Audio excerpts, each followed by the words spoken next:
Thanks, Wes. And now it's time for your Caribbean Report.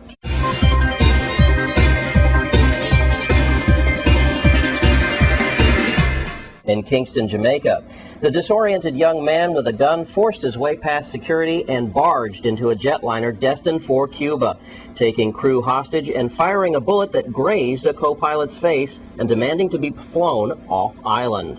After 8 hours of fruitless negotiations, soldiers stormed into the plane and arrested the man without further injury. But authorities were deeply embarrassed about the security breach at Montego Bay's airport, a major Caribbean tourist hub. The gunman was identified as Stephen Frey, a young 20-year-old Jamaican described by police as mentally challenged. Showing the gun, he forced his way past several security checkpoints. At least 2 people chased him, but failed to stop him before reaching the tarmac and boarding CanJet Airline Flight 918 at about 10:20 p.m. local time on Sunday.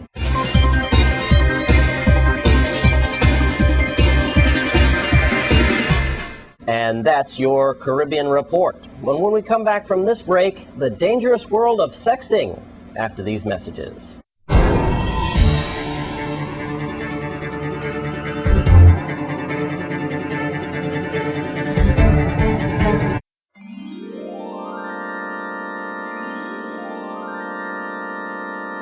Welcome back. Could your child be sending sexy pictures to their friends? That's just one of the topics News Channel 8's Wes Small touches on tonight in his exclusive report with the Women's Coalition. Today we're at the Women's Coalition. We're going to be discussing a few things. April is a very busy month for the Women's Coalition. Among others is Sexual Assault Awareness Month.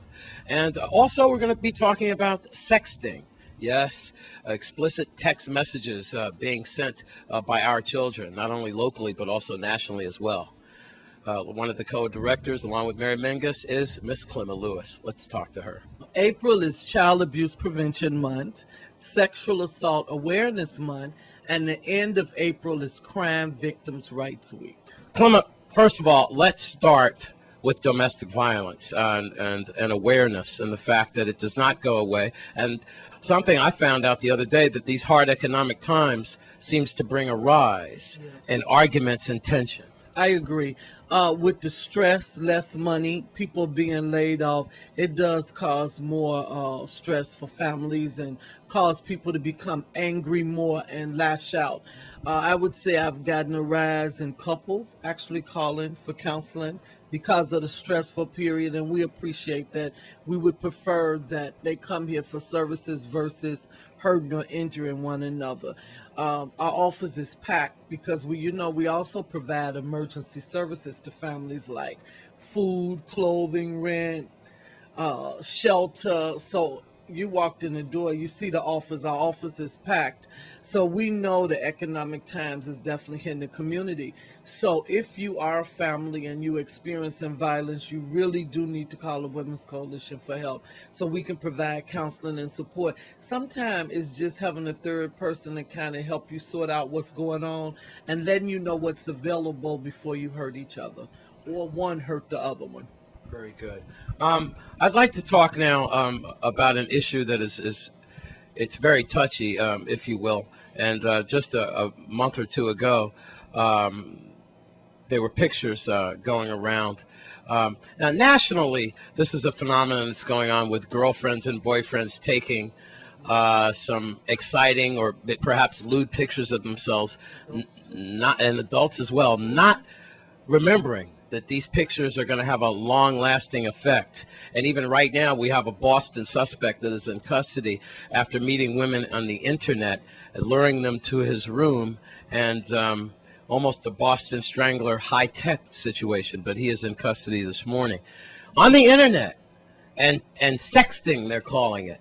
And Clem, I'm sure you've heard about this, and even right here, believe it or not, yes, with our 2 high schools here on St. Croix, pictures have been circulating from young men and women of lewd pictures of themselves. Yeah, well, Wes, that's not really new to us.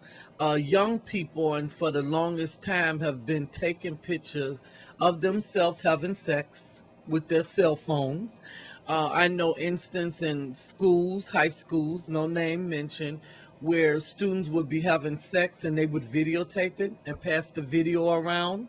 I know In where some of the classrooms, right? In classrooms, bathrooms, up in hallway, secluded areas. You've seen these pictures? I haven't personally seen it, but I work with the clients who've been a part of it or experienced it. Plus, I've been there and spoke to the students about it. They don't hide it. It's not like a secret. If you talk to the students, they will tell you about it. It's not a secret. One of the other thing, and it's not just public school. I want to make it clear, it's public and private school. We've had incidents where we went to school to speak to students about they claim their boyfriend and girlfriend in a relationship, and they taking pictures of each other nude. Mostly, though, is boys taking pictures of girls nude, or the upper torso part, and then they put it on the internet, or they even by their phone they send it out to all their friends. And I think what young people don't understand is once that picture get on the internet or get on your cell phone, you are ruined for life. That picture will follow you. One day you might decide that you want to run for queen or some high tech, maybe president. We got Obama there. What do you think your chances are when they put on the internet that you were exposing your body from 14 and 15 years old? But I think what's more important on that, it's against the law, the federal law. If young people are taking pictures of each other in the nude and putting it on any kind of camera, cell phones, internet, they can be charged. Let's end this on a positive note. It is fundraising time, and I'm sure that you've got a lot of sponsors out there, but all in all, you've got some events coming up for the next week or so of April, and you'd like to get that out to the public. Okay, Wes, the Women's Coalition and the Domestic Violence and Sexual Assault Council in conjunction together is first we're having a conference called A Call to Men. I don't know, I'm sure you're familiar with it. It's taking place right now in St. Thomas from 9 to 4, and ours take place tomorrow on St. Croix from 9 to 4 at Carambola. What we thought about, and particularly I felt like it was time the men step up to the plate.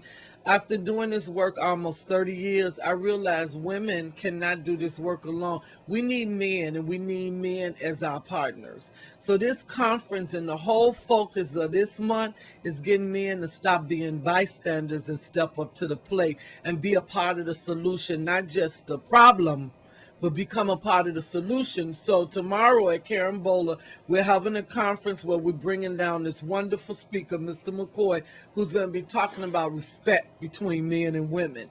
All right, so remember those things then, and it is April, and do the right thing and support the Women's Coalition. I want to remind you their number is 773-9272.